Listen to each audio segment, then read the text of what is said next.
Hey y'all, Lisa here. In today's video, I just want to tell some stories about my experience and basically like how I got here, where I am now. So, I was born in Tampa, raised in Crystal River, and moved to Gainesville to go to college whenever I was 18, and I am still in Gainesville now. My childhood was okay. I'm not going to go too much into that right now. I'm pretty much going to start at like 18. So, I guess 16. Basically, whenever I went out to get my first job.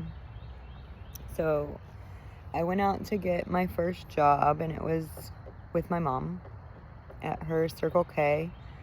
And I got to work there one day before they decided that family couldn't work together.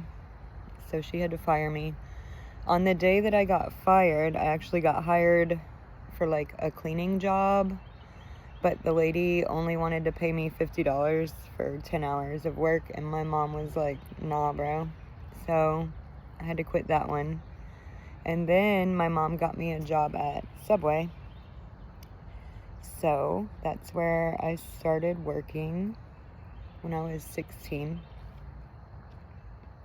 I worked there throughout high school, and then I moved to Gainesville to go to college. Go Gators.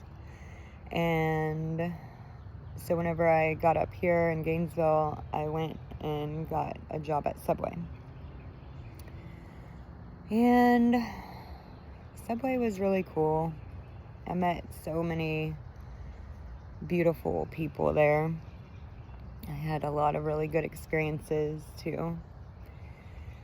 So I was going to college full time. I studied Romance languages, specifically Spanish. So I do love to study languages and linguistics and communication and all of that.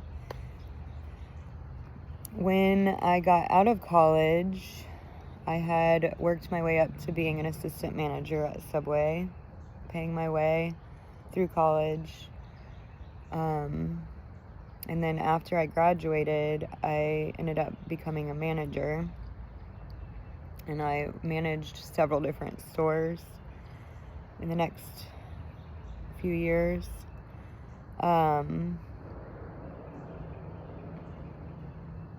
Eventually, my husband and I decided to invest in Subway and become partners. So we worked our way from employees all the way up to like partial owners. And it was good whenever I was like 20. Like I needed a micromanager. But there came a point where I feel like I knew what to do, and that like people micromanaging me just meant that they didn't trust my ability to do the right thing, and that became an issue. So yeah, like we worked, we did everything. We graduated from high school. I graduated from college. I had a job. I moved up all the way to the top of the ladder there. I got married. I have 3 beautiful babies who are all healthy and thriving. I have a house. I have a car. I had and still have all of these things that, you know, the white picket fence dream, the American dream. And then I got to a point, it was probably 2021, 2022, where I just, even though like I had accomplished all of the things that if you accomplish are supposed to give you happiness and peace, I was drinking a lot. I tried antidepressants and they didn't make me drink more, but I drank a lot more while I was on antidepressants. And I just felt like so alone, like guilty for having the feelings I had of like not being successful, not being at peace, because if anybody had all these things that I have, why wouldn't they be at peace, you know? It was around that time that I really dug in and took an inventory of my life, prioritized my life, you know, what do I want to pay attention to? What do I want to thrive? And at the top of that list was my kids. Yet, whenever I looked at how I was living, like I would go to work 10 hours, come home, start drinking, and then my husband and I would just talk about work. So not only was I not present because I was drunk, I wasn't present because I was still at work, really. Like, work never ended. And it was like that before we owned them, too. So it's not just because we owned them. It was deeper than that. So just writing that down, 3 years ago, basically started my life into a tailspin. I realized that my kids weren't getting the best version of me. My kids, I wasn't giving them what they deserve and need, frankly. And they didn't ask to come here. They didn't ask. I brought them here. So, you know, it felt... It's hard to be honest with yourself sometimes. It's really hard. And it's even harder to be honest with yourself and then make the necessary changes to set yourself free. So if anybody out there is going through this, I totally understand. And I know you're doing the best that you can. And it may not look like that on the outside, but I believe that we can all get through this sort of thing. But yeah, my kids are my priority. But then, like,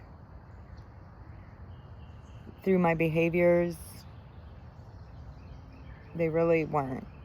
So to be truthful with myself on that, and then start recognizing ways that I could shift that, has really been my ultimate goal. And along the way, I've realized that I matter too. Even though I initially started this voyage to be better for my kids, and it remains really high at the list. Ultimately, I can't be what they need if I'm not okay.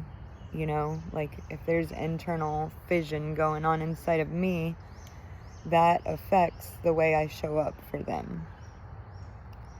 If I'm triggered by them having emotions because I can't feel my own emotions, it has an effect on them. The same way that my parents affected me, in that they couldn't handle my emotions because they couldn't handle their emotions. I didn't learn about emotions until I was 35 years old. I didn't understand that my parents weren't God and Almighty and know everything and were always right. I thought that until I was 35. The therapist was even like, what? Like, you're, you know? But that's where I was at. So that's really what ignited all of this, was this deep sense of unfulfillment. Even though I had, like, crushed all of my goals, rose to the top, done all the things, there's still something missing. And I've found along the way what was missing was a connection, a deep connection within me to everything. I was disconnected. I was asleep. I was in a dream, in the matrix, whatever we want to call it, right? So this change did not happen overnight, and I really am still in the thick of it. Like, it's such a roller coaster. And I'm so glad to be on this journey. The improvements I've seen in the last 3 years in the relationships that I have with my kids and others are just night and day, because I was masking. You know, I was trying to please everybody around me, I was abandoning myself. I didn't think I mattered. Everybody else matters, but I didn't matter, you know? So that's where I started, was just writing out my priorities and then really looking and being truthful with myself as to what my behaviors were showing and making people feel like, you know? So then I still was going to work, just miserable. So much was expected out of me, and I tried so hard, but I couldn't do everything that was expected of me. What was expected of me was to control people. And I learned that you cannot control people. And I don't want to control people. I just want to control what's inside of me the best I can. So that became hairy.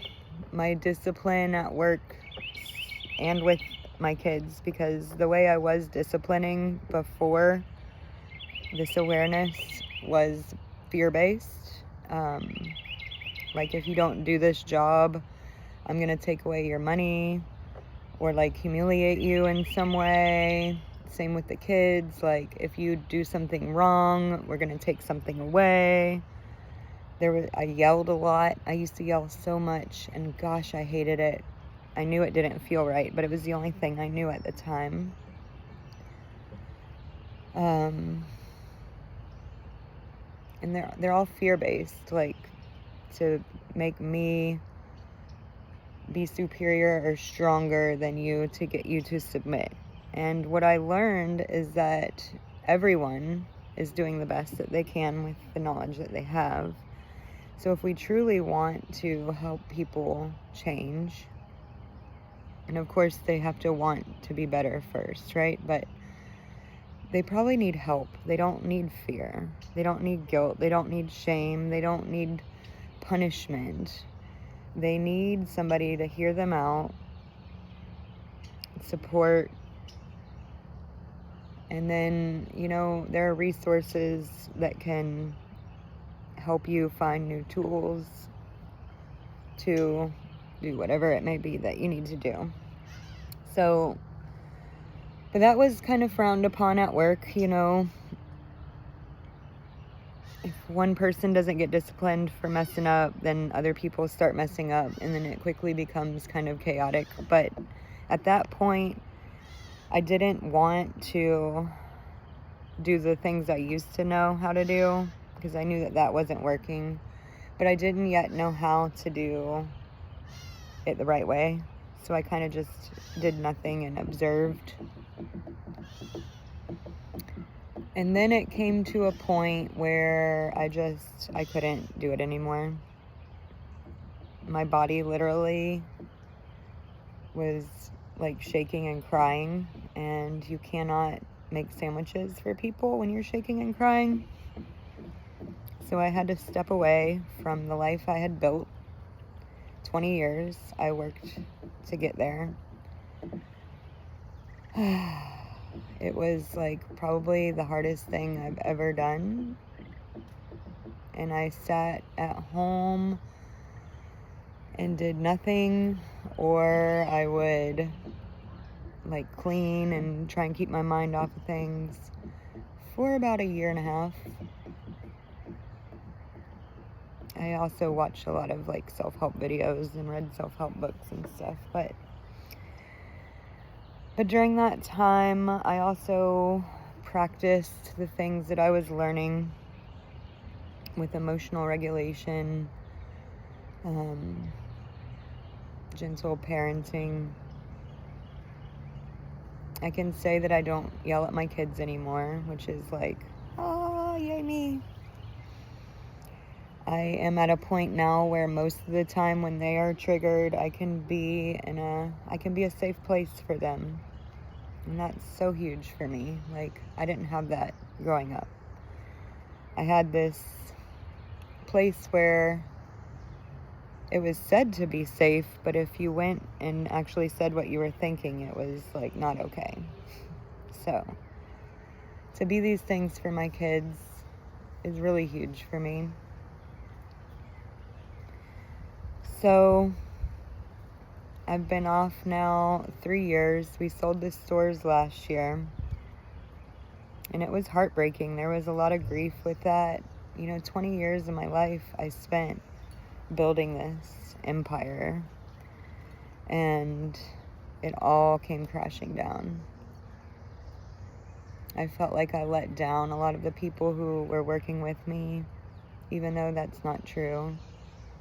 They're all off to bigger and better things now, which I'm so happy for. And now I am in the genesis of creating my own business around healing, around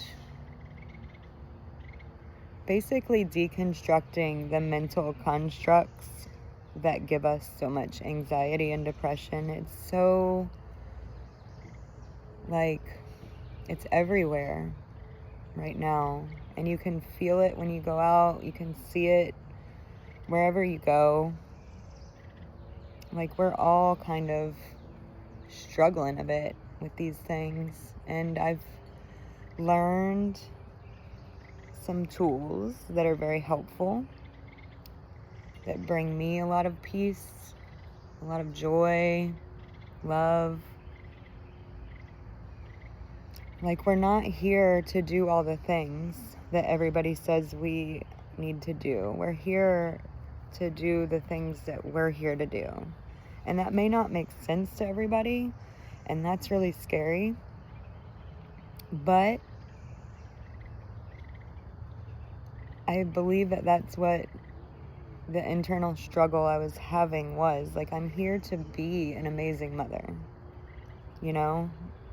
I'm here to help guide souls who feel alone and stuck out of that stuckness, to clear those blocks, to uncover the lies of the bullshit beliefs that we all have that are driving the very behaviors that are creating the anxieties and depressions and stuckness and loneliness, to help people see that they are connected,